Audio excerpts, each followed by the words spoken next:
Hello friends, welcome to SSC coaching centre. दोस्तों, आज की वीडियो में हम आपके लिए लेकर के आए हैं गणित के प्रश्न और सबसे ज्यादा फोकस है यूपी पुलिस के लिए। तो हम जो वीडियो बना रहे हैं वो यूपी पुलिस के लिए बना रहे हैं और यूपी पुलिस का अलग से प्लेलिस्ट बना दिया गया है ताकि आपकी तैयारी अच्छे से हो जाए। तो मैं यूपी पुलिस के लिए प्रैक्टिस सेट 1, प्रैक्टिस सेट 2 इस तरीके से वीडियोज अपलोड कर रहा हूं और सभी वीडियोज आपको यूपी पुलिस के प्लेलिस्ट में मिल जाएंगी। ठीक है, तो चलिए स्टार्ट करते हैं। पहला क्वेश्चन है, दो लगातार छूट 15% और x प्रतिशत के समतुल्य 23.5% है, तो x का मान ज्ञात करें। बहुत ही बढ़िया सवाल है, बहुत ही बढ़िया। देखिए, एक फॉर्मूला होता है a प्लस बी, ठीक है, प्लस का ए बी बट्टे 100, ये एक फॉर्मूला होता है। अब इसमें क्या है, आपको पहली वाली मालूम है छूट कितनी है, दूसरी वाली नहीं पता, लेकिन दोनों को मिला के जब आंसर आता है तो वो 23.5% हो जाता है। ठीक है, अब इसी फॉर्मूले से सॉल्व होगा। ए क्या है, 15% की छूट यानी कि माइनस का 15। भाई छूट रहती है तो माइनस, प्रॉफिट रहता है तो प्लस। बी क्या है, आपका एक्स है लेकिन माइनस में रहेगा क्योंकि ये भी छूट है ना x प्रतिशत की। माइनस माइनस क्या होगा, प्लस। ए आपका 15 है, बी आपका x है, बटे में 100 है। ठीक है, इस पूरे को हल करेंगे तो इसका आंसर निकल के आ जाएगा और आंसर हमें दे रखा है 23.5। आंसर पहले दे दिया। ठीक है, अब देखिएगा, ये माइनस का 15 में बराबर के इधर ले जाऊंगा तो प्लस का 15 हो जाएगा, तो इधर क्या बचेगा, माइनस का x प्लस 15 गुने एक्स बटे में 100 बराबर 23.5। ये 15x 15 इधर आके, इधर 15 माइनस का था ना, इधर आके हो जाएगा ये प्लस का 15। ठीक है, इधर आके क्या हो जाएगा, ये माइनस का 15, इधर आके हो जाएगा ये प्लस का 15। ठीक है, प्लस का 15 हो गया। देखिए, प्लस का 15 कर देंगे इसको। अब इसको देखिए सॉल्व कीजिए। 100 का मल्टीप्लाई एक्स से करूंगा तो 100 का मल्टीप्लाई इधर मैं एक्स से करूंगा तो ये 100x हो जाएगा, लेकिन किसका, माइनस का रहेगा। इतना क्लियर हुआ, माइनस का रहेगा। प्लस इधर कितना है, 15 का मल्टीप्लाई एक्स से करेंगे तो 15x हो जाएगा बराबर 23.5 प्लस ये माइनस का 23.5 है कि प्लस का 23.5 है, ये माइनस का है क्योंकि छूट जो आई थी आपकी वो माइनस में तो आई थी। भाई देखिए, आपका जो आंसर आएगा दोनों छूटों को मिला के एक छूट मिलके आएगी, वो माइनस में ही तो रहेगी तभी तो छूट रहेगी। अगर प्लस में रहेगा तो प्रॉफिट, तो ये छूट आपकी माइनस में। अब देखिए, माइनस के 23.5 में से प्लस का 15 घट जाएगा, बचेगा कितना भाई, 23.5 में से 15 घट जाएगा, ये बचेगा 8.5 बचेगा। कितना बचेगा भाई, 8.5 बचेगा, वो भी माइनस का। ठीक है, देखिए 100x में से 15x माइनस हो जाएगा क्योंकि ये प्लस का है, ये माइनस का, तो कितना बचेगा भैया, 100 में से 15 चला जाएगा तो माइनस का 85x बचेगा, 85x बचेगा बराबर। इधर देखिए 8.5 है, ये 8.5 है। अब यहां से पॉइंट हटाऊंगा तो 1 आ जाएगा और एक संख्या दी तो 1 0 आ जाएगा, ये भी माइनस का था। 100 का मल्टीप्लाई 85 से करूंगा, भाई 100 का मल्टीप्लाई मैं कितने 85 से करूंगा तो ये हो जाएगा 850, 850 हो जाएगा माइनस का। ठीक है, बराबर। और इधर कितना हो गया, माइनस का 85, 85 हो गया, 85 हो गया। ये 85x था तो ये x आ जाएगा। अब देखिए 85 से ये कितनी बार में कट जाएगा, 10 बार में कट जाएगा, तो x का मान कितना आ गया भैया, 10। ठीक है, इसका मतलब जो हमारा x का मान 10 आ गया, दूसरी छूट हमको नहीं पता थी, वो क्या है आपकी 10% की है। क्लियर है, दूसरी छूट आपकी 10% की है, यही हमको पता करना था। ये आपके प्रश्न का बिल्कुल सही आंसर आ गया। चलिए अब देखते हैं अगला सवाल।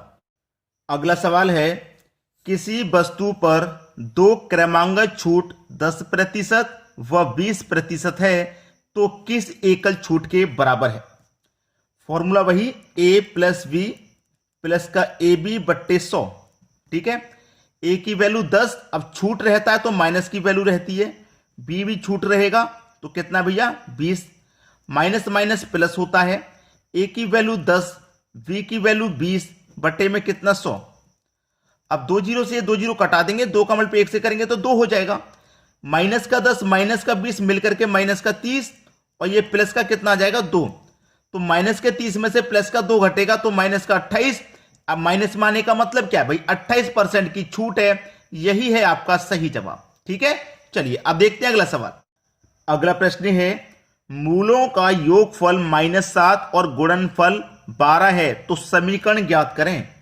देखिए मूलों का योगफल मतलब आपको क्या दे रखा है, ये अल्फा प्लस बीटा, और गुणनफल मतलब क्या दे रखा है, अल्फा गुणा बीटा।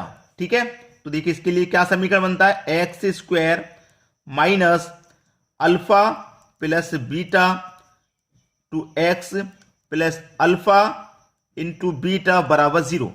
ठीक है, अब देखिए अल्फा प्लस बीटा की वैल्यू कितनी है, 7 है ना, 7 है, माइनस का 7 है, तो माइनस माइनस का गुना क्या हो जाएगा, प्लस हो जाएगा ये।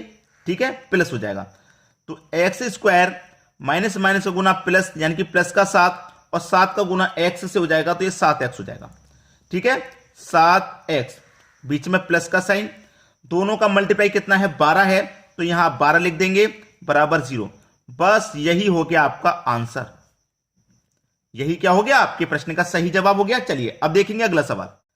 अगला सवाल है, किसी धन की भुजा को 3 गुना कर दिया जाए तो उसका आयतन कितना होगा। किसी धन की भुजा को 3 गुना, यानी कि पहले 1 होगी भुजा, बाद में 3 गुना कर दी तो 3 हो गई।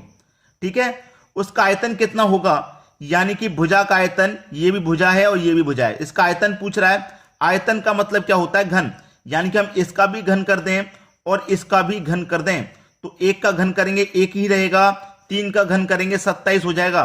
ठीक है, 27 हो जाएगा, यानी कि पहले कोई भुजा 1 थी, 1 से 27 हो गई, तो कितने गुना हो गई भाई, 27 गुना हो गई कि नहीं हो गई, 27 गुना हो गई, यही उसका आंसर हो गया। ठीक है, तो उसका आयतन कितना हो जाएगा, 27 गुना, ये बिल्कुल सही जवाब है। चलिए अब देखते हैं अगला सवाल। अगला सवाल है, सीता रीमा से 4 वर्ष छोटी है, 4 वर्ष बाद उनकी आयु का योग 44 वर्ष है, रीमा की वर्तमान आयु ज्ञात करें।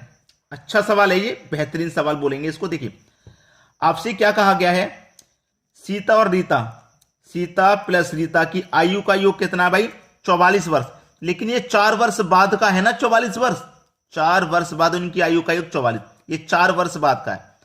अगर हम 4 वर्ष पहले आ जाएंगे तो वर्तमान में आ जाएंगे, तो देखिए रीमा की भी 4 वर्ष कम होगी आयु, सीता की भी 4 वर्ष कम होगी कि नहीं, तो 8 वर्ष टोटल कम हो जाएगी, 4 वर्ष पहले वर्तमान में आएंगे, जैसे कि आपका प्रेजेंट है और ये क्या है आपका 4 वर्ष बाद का। ठीक है, योग 44। अब मैं यहां पे देखिए वर्तमान में आऊंगा, 4 वर्ष पहले आऊंगा, तो दोनों की 4-4 वर्ष आयु कम होगी, तो 8 वर्ष कम हो जाएगी, तो कितनी बचेगी, 36 वर्तमान में, कितनी बचेगी 36, यानी कि ये प्रेजेंट का योग हो जाएगा दोनों का 36, दोनों का योग 36 हो गया प्रेजेंट का।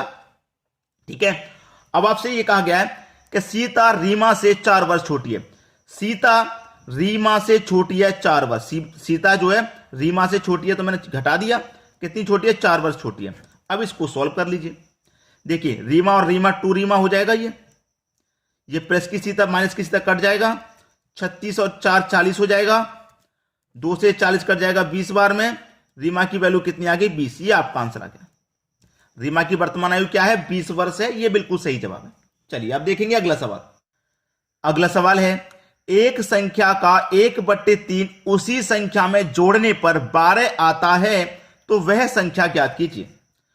कोई एक संख्या है, एक संख्या का 1/3 उसी संख्या में जोड़ने पर, वो संख्या क्या है, x मानिए, उस संख्या में 1/3 क्या करा, उसी संख्या में जोड़ने पर, उसी संख्या में जोड़ देना, वो संख्या हमने क्या मानी है, x।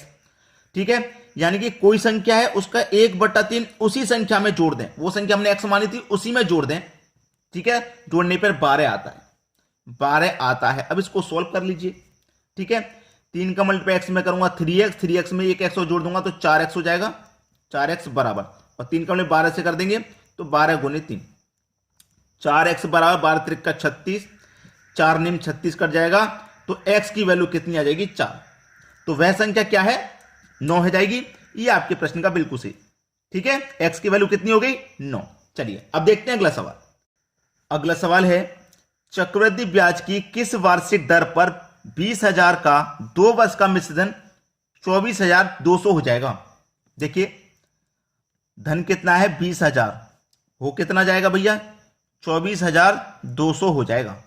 ठीक है, 2 जीरो से 2 जीरो कटा लीजिए। ठीक है, 2 से कटाऊंगा 100 बार में कट जाएगा, और 2 से कटाऊंगा 121 बार में कटेगा। 2 वर्ष के लिए क्वेश्चन था तो स्क्वायर रूट कर देते हैं और 3 वर्ष के लिए होता है तो क्यूब रूट कर देते हैं। तो 100 का स्क्वायर रूट 10 और 121 का स्क्वायर रूट 11। अब मान लीजिए कोई धन आपका 100 था, 10 रुपये था, 10 से 11 हो गया तो कितना बढ़ गया, 1 रुपया बढ़ गया। कितनी पर बढ़ गया, 10 पे। और प्रतिशत के लिए क्या करेंगे, 100 से मल्टीप्लाई, 10 से कट जाएगा 100, 10 बार में 1 का मल्टीप्लाई 10 से करेंगे तो 10%। तो आपका रेट दर कितना हो जाएगा, 10% का। यही हो गया सही जवाब। चलिए आप देखते हैं अगला क्वेश्चन। अगला सवाल है, यदि माध्य 7 माध्य का 4 है तो बहुलक ज्ञात कीजिए। बहुलक के लिए एक फॉर्मूला होता है, मैं यहां पे नोट कर रहा हूं, आप तुरंत नोट कर लेना।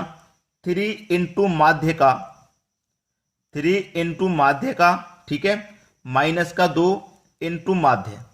इसको आप तुरंत नोट कर लें, ठीक है। और देखिए सॉल्व हो गया, समझिए, बराबर 3 गुने माध्य का, माध्य का कितनी है आपके पास, माध्य आपके पास 4 है, माइनस 2 गुने माध्य, माध्य कितना है आपके पास 7 है, 7 ले लो। 3 गुने 4 12, 7 गुने 2 14, माइनस के 14 में से प्लस के 12 घट जाएंगे, माइनस का 2, यानी कि बहुलक आपके पास क्या आ गया, बहुलक आ गया आपके पास माइनस का 2।